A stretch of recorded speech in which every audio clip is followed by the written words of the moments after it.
Hello guys, আজকে কিছু রান্নার ভিডিও দেখাতে চাই, তো আপনারা ধৈর্য সহকারে দেখতে থাকুন।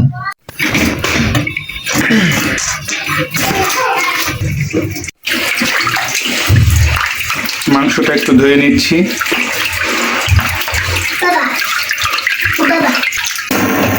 লবণ আর হলুদ দিয়ে আলু ভাজবে।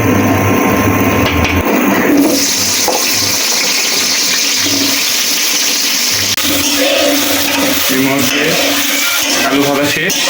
আর কি বলবো, তেল দিলাম কড়াইয়ে।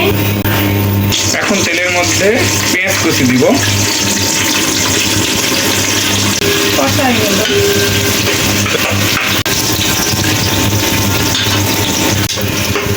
এখন এই মুহূর্তে কিছু মরিচের গুঁড়া, কিছু হলুদ ও সামান্য লবণ দিয়ে দিলাম এবং তার সাথে কিছু প্যাকেট রাঁধুনি মশলা দিয়ে দিলাম। ভালো করে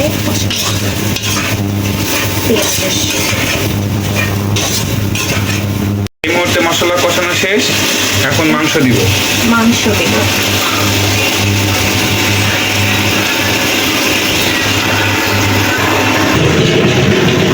সব মাংস দিয়ে দিলাম। মাংসটা ভালোভাবে কষানো। এই মুহূর্তে মাংস কষানো শেষ, তারপরে ভালোভাবে নাড়াচাড়া করে কিছু পানি দিয়ে আবার ঢাকনা দিয়ে ঢেকে দেব, তাই না? এখন মাংস সেদ্ধ হওয়ার জন্য পানি দিয়ে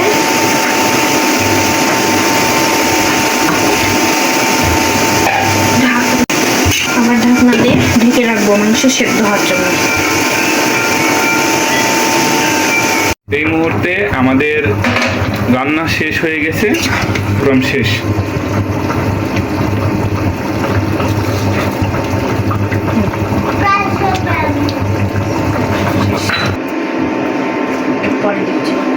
আমাদের রান্না এই মুহূর্তে শেষ হয়ে গেল। উপরে তরকারি স্বাদের জন্য কিছু ভাজা জিরার গুঁড়া দিয়েছি যাতে স্বাদটা ভালো লাগে। তো ভিডিওটা ভালো লেগে থাকলে আপনারা সাবস্ক্রাইব করে আমাদের পাশে থাকবেন। হ্যালো বন্ধুরা, আপনাদের যদি এই ভিডিওটা ভালো লেগে থাকে তাহলে অবশ্যই লাইক সাবস্ক্রাইব করে দিবেন।